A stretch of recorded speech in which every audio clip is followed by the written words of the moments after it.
Hi everyone, Assalamualaikum warahmatullahi wabarakatuh. Today, saya akan bercerita tentang yang dari tadi saya berpikir, semoga ini bermanfaat bagi teman-teman yang ingin bekerja di Jeddah. Melalui pengalaman saya yang lumayan belasan tahun tinggal di sana, semoga inspired, semoga berguna. Oke, kita lihat apa pengalamannya.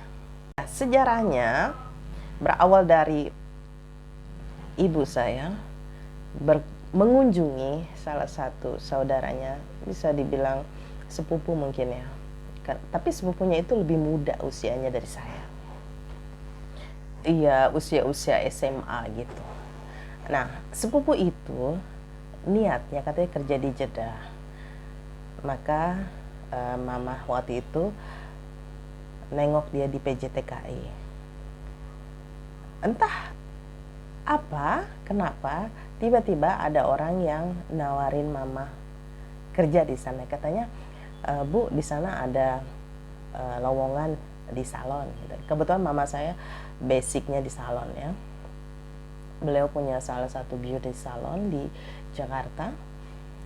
Waktu itu lagi sepi, jadi mama tanya, berapa gajinya? Sekian. Dihitung, kayaknya rugi juga gue kerja di sana gitu. Enggak deh, gitu kan ya. Mungkin enggak jodoh ya. Nah, suatu hari ada lagi di lain hari ya, ada lagi kabar bahwa entah dari mana ya, ibu saya dapat kabar ada seorang bos besar yang punya salon besar katanya di Jeddah datang ke Indonesia bawa visa 8 apa 9 ya, aku lupa deh, antara 8 dan 9 deh. Oke, di sana mama saya ditawarin sama seorang Arab yang jadi broker kali ya, orang tengah antara orang Indonesia dan orang Arab ya. Jadi dia tuh asli orang Arab tapi dia bisa bahasa Indonesia karena dia tinggal dan nikah sama orang Indonesia. Nah, singkat cerita, diterimalah sama mama untuk bekerja di sana. Full already visanya, tercatat segitu. 9 orang, ya 9 orang visanya ada. Udah penuh gitu ya. Nah, satu hari saya ikut mama saya ke satu tempat. Di sana ada trade test. Di trade test itu tiba-tiba ada telepon bahwa salah satu dari orang kandidat yang pergi ke sana membatalkan rencananya untuk kerja di sana. Seketika itu spontan sang broker itu memberitahu kepada mama saya bahwa ini di cancel. Spontan juga mama saya bilang, oke, kamu ikut ya, nawarin ke saya. Ngapain juga saya ke sana, saya bilang gitu kan, enggak gitu. Enggak apa-apa, temenin mama aja katanya. Oke lah. Akhirnya niatnya untuk nemenin mama. Well, basicnya aku di salon tuh nggak ada. Aku tuh cuma bisa ngeramasin aja gitu. Udah, karena mama aku punya salon ya aku bantuin ngeramasin itu aja toh, nggak ada lagi hal yang lain yang aku bisa gitu kan ya. Nah, aku cuman punya bahasa Inggris ya, karena aku waktu itu I love English so much until now. Nah, oke lah, singkat cerita terbanglah 9 orang ini ke Jeddah. Ya, 9 orang di Jeddah. Nah, oke, singkat cerita, karena itu rentetannya banyak banget rentetannya yang kita inilah itulah gitu kan ya. By the way, sebelum kita terbang, aku tuh nggak pernah tinggal di PJTKI. Semua orang pada tinggal di PJTKI, tapi aku sama mamaku nggak tinggal di PJTKI. Kami tetap bekerja. Oke, aku waktu itu kerja apa ya, sales doang sih, aku sales apa gitu ya. Mamaku tetap kerja di salon gitu kan. Tapi begitu medical check up untuk pasport ya, kita datang, kita memenuhi panggilannya, dan akhirnya sampailah kita terbang. Sampai di Jeddah, kami tinggal di rumahnya bos, pemilik salon itu. Itu legend sekali salonnya di sana. Pada saat itu satu-satunya salon terbesar di Saudi Arabia. Ya. Oke. Aku tinggal pertama kali injak Jeddah, kami dibawa ke rumahnya bos. Oke, di rumahnya bos itu ya namanya rumah orang Arab tuh sangat besar. Besarnya, aduh, mungkin segede lapangan bola kali rumahnya tuh ya. Dan bagus dan mewah ya. Nah, besoknya kita pergi medical check up lagi, katanya untuk residential permit kayak gitu, untuk bikin istilahnya kalau di sini apa ya, KTP untuk orang asing di sana, namanya iqamah ya. Setelah itu selesai, kami keesokan harinya lagi kami pindah ke akomodasi. Akomodasinya itu adalah satu tempat dengan salonnya itu. Nah, jadi salonnya itu ada basement, ground floor, first floor, second. Oke, ada lima lantai. Oke. Nah, itu cukup besar. Sangat besar. Dan di sana karyawannya itu ternyata ada sekitar 500 mungkin, atau sekitar 300 sampai 500 orang. Ya, karyawannya itu. Kebayangkan ya.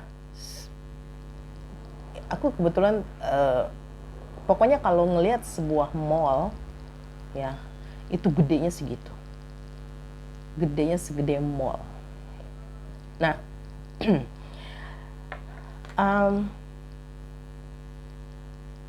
I was asked a stupid question to someone there. Okay. Aku bilang, ini tempat gede banget. Kok kamu nggak nyasar ya?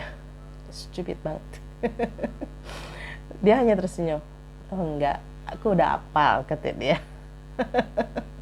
Kayak gitu. Untuk pertama kali aku nggak niat kerja di sana ya. Niatku cuma nemenin mamaku sekali lagi. Dan kita di sana tinggal di lantai paling atas. Tunggu. Paling atas enggak. Lantai basement, ground, first, second, third floor. Second floor. Kita tinggal di akomodasi di second floor. Aku di sana akomodasi semua. Perempuan semua yang tinggal di sana. Dan di rooftop ya, lantai selanjutnya di atas itu untuk satpam, satu orang satpam tinggal di sana. Jadi dalam satu gedung itu yang tinggal di akomodasi hanya satu orang laki-laki di sana, selebihnya perempuan. Dan di sana kami di akomodasi itu tempatnya sebuah ruangan berukuran berapa ya? Pokoknya cukup single bed sama lemari yang ada shelf-nya sama lemari gantungan. Itu lemari yang single lah pokoknya. Itu space-nya hanya segitu untuk satu orang. Ya. Nah, di kamar itu kami bertiga. Jadi aku sama mamaku ya, dan satu lagi di sebelahku itu adalah seorang DH, domestic helper. Oh ya, 9 orang itu yang datang bersama saya, mama, dan 7 orang lagi itu berasal dari tempat yang berbeda-beda. Ada orang Jawa, ada orang Sunda. Pokoknya orang Jawa dan orang Sunda kebanyakan ya. Dan 7 orang ini mendapatkan pekerjaan sebagai domestic helper atau cleaning service. Dan saya sama mama waktu itu, nah ini kesalahan ya, kesalahan yang kesalahan yang jangan ditiru ya. Oke. Jadi pertama kali kami negosiasi untuk bekerja di sana, salahnya adalah mama punya skill mama itu bagus gitu ya. Tapi dengan alibi dari si bosnya itu, oke, kamu mengalami adjustment period sana, jadi sebaiknya untuk menghindari segala sesuatu yang tidak enak, bagaimana kalau kamu mulai dari bawah dulu, yaitu sebagai asisten hairstylist. Oke, dengan gaji sekian, berapa dolar gitu kan ya. Berapa dolar disepakatnya, tapi untuk pembayarannya tetap pembayaran reals. Waktu itu gaji kami itu sekitar 1.125 reals plus 1.125 reals. Kami dapat makan di sana, dapat makan 3 kali sehari ya, dapat buah-buahan, dapat susu, dapat kopi gitu. Itu di sana. Dan kami dapat 1 tempat tidur, 1 lemari, bantal, kasur, sama selimut, sama AC. Sama pakai AC yang jadul gitu loh, modelnya gitu. Standing AC kayak begitu. Nah, udah. Jadi jam kerja saya waktu itu adalah dari jam 10 pagi sampai jam 1 siang. Break. Nanti masuk lagi jam 5 kalau dari Sabtu, Minggu, Senin, Selasa itu dari masuk jam 5 sampai jam 10 malam. Tapi kalau Rabu dan Kamis kami masuk jam 10 pagi, pulang jam 1:30 siang. Lalu masuk lagi jam 4:30 sore, lalu pulang jam 11 malam. Kalau nggak ada customer, kita pulang lebih awal, mungkin jam 10 juga, 10 malam, begitu. Oke. Waktu itu saya nggak pegang HP saat itu, dan di sana nggak tahu deh, pokoknya di sana itu aku sama mamaku nggak pegang HP. Yang kami lakukan untuk komunikasi ke Indonesia adalah pakai punch card, pakai telepon umum, pakai kartu gitu loh, terus dimasukin kartunya itu, terus berapa lama gitu, misal satu bolongan kartu itu misalnya 10 menit gitu. Ntar kalau misalnya kita setengah jam berarti bolongannya berapa gitu. Jadi kelihatan udah kepake berapa gitu kan. Nah, itu aku lupa belinya berapa di sana gitu ya. Dan selama 3 bulan di sana kami dilarang untuk keluar gedung. Kami dilarang untuk keluar gedung. Jadi kami nggak tahu saat itu malam atau siang, nggak tahu. Nggak tahu sama sekali. Kenapa nggak tahu, sampai nggak tahu kenapa? Karena di sana ada kaca gitu kan ya, ada jendela gitu kan, bisa ngeliat keluar. Tapi kalau dibuka itu jendelanya itu apa ya, panasnya minta ampun, dan debunya nggak kuat, kotor, debu banget. Pokoknya kayak yang kita ngambil pasir terus kita lempar ke kamar gitu loh. Kayak aduh, nggak banget deh, nggak banget, makanya ditutup aja gitu kan ya. It was unhealthy lifestyle ever happened to my life, really. Nggak kena sinar matahari, kita tuh kayaknya stuck banget di dalam, kayaknya aduh ngeliat dinding lagi, walaupun penuh dengan air condition ya, lingkungannya, dan bersih banget lingkungannya. Dan di sana bagusnya adalah apa ya, disemprot sebulan sekali itu gedung. Oh ya, satu hal tentang gaji tadi yang aku bilang, bahwa untuk sebaiknya kalau kita punya skill ke sana, kita berusaha untuk nego. Mereka ngasih sekian, kita nego aja. Aku nggak mau, aku nggak bisa segini gitu kan. Kalau kamu butuh aku silahkan, kalau nggak butuh ya udah gitu. Karena aku nggak niat kerja di sana, tapi whatever amount it's okay, no problem. Pokoknya pergi gitu kan ya. Udah. Jadi pas sampai di sana, begitu melihat realitanya, shock banget gitu kan ya. Ada cultural shock, ada gaji shock, makanan shock. Ya kebetulan di sana kita bangun tidur udah ada makanan, pulang kerja udah ada makanan. Jadi ada koki di sana. Dan makanannya itu terbilang aneh buat lidah orang Indonesia karena nggak ada cabai, nggak ada sambal, nggak ada pete, nggak ada jengkol, nggak ada ikan asin mah ada ya, nggak ada tumis kangkung menunya itu ya, tapi kangkung mah ada di sana gitu. Pokoknya tersiksa banget, makanannya itu semua asam. Kebetulan chefnya itu adalah seorang dari negara Filipina. Dan negara Filipina itu terkenal sama makanan yang asam semua. Aduh, ampun deh.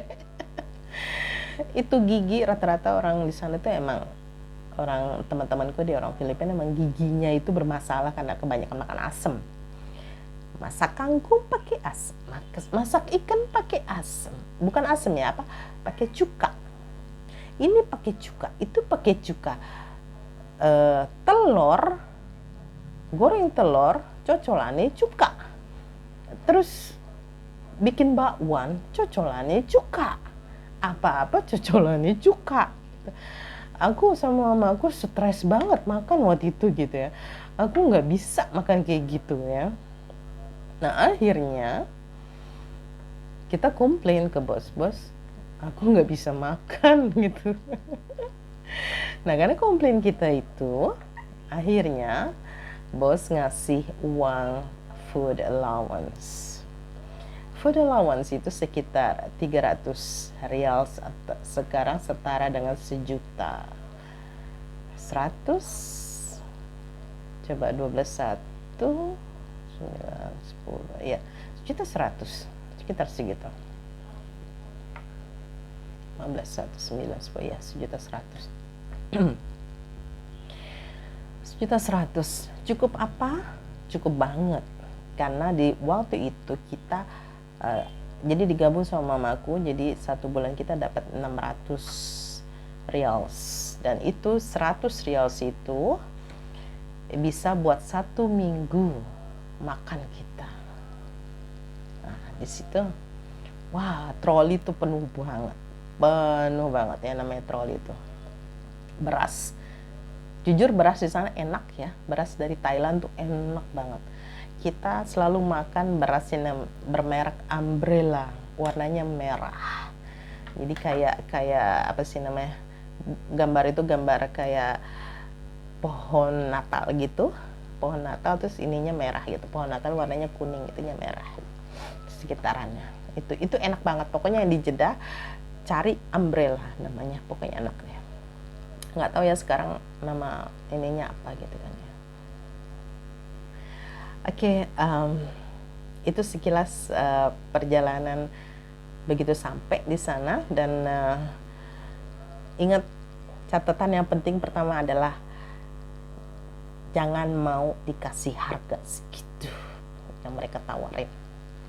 Nego kalau bisa, nego, jangan mau pokoknya naikin lagi. Aku nggak mau gitu. Oke. Aku tuh berharga, pokoknya aku pengen. Dan FYI, for your information, FYI ya, FYI, ini bocoran aja ya. Jadi mereka menetapkan gaji itu berdasarkan dari mana kamu berasal. Dari Indonesia segini, dari Filipina segini, dari Tunisia segini, dari Maroko segini, dari Lebanon segini, gitu. Dan aku adalah satu-satunya orang yang dengan aku nggak tanpa ini ya, tanpa skills ya. Mamaku adalah satu-satunya orang yang datang dengan skills dan bergaji sangat rendah dibandingkan dengan teman-temannya yang di sana. Orang Lebanon kalau sekali masuk, mereka pertama kali gaji mereka berapa? 8.000, 10.000. Special makeup artist, wow, 10.000 pertama kali masuk. Kita cuma 1.125 plus food allowance 300 riyals, so 1,425 riyals. Oke, fine, alhamdulillah. Nggak nyangka, anyway. Dan kita di sana selain gaji kita dapat uang tip, dan uang tipnya itu nggak main-main. Ada yang ngasih 100, ada yang ngasih 50, ada yang ngasih 10, ada yang ngasih 5 rial. Pokoknya dihitung-hitung, dikumpul-kumpul, aku, mamaku, masing-masing kita dapat uang tip itu hampir sama dengan gaji sebulan. Itu kontrak kami pertama. Our first 2 years of working there, gaji sama uang tip itu hampir sama. Kedua source of income kami waktu itu ya. So kalau digabungkan kami punya 4 source of income. Mamaku 2, aku 2. Ditambah lagi kalau ada home service, ada fee untuk home service kita sebesar, enggak gede sih, tapi kalau sering sih lumayan, sebesar 7 riyals. Aku ingatnya waktu itu 7 riyals. Dan overtime kita dapat ya beberapa ratus riyals lah ya, sekitar 200-300 riyals dalam 1 bulan. Jadi bisa ditotal ya penghasilan kita tuh berapa dalam 2 tahun pertama. Apalagi kalau datang Ramadan. Ramadan itu kami nggak pernah dapat yang namanya THR.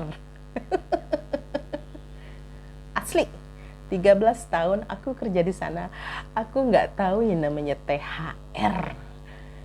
Ya, THR kan kalau orang di sini kan sebulan gaji, 2 bulan gaji, 3 bulan gaji.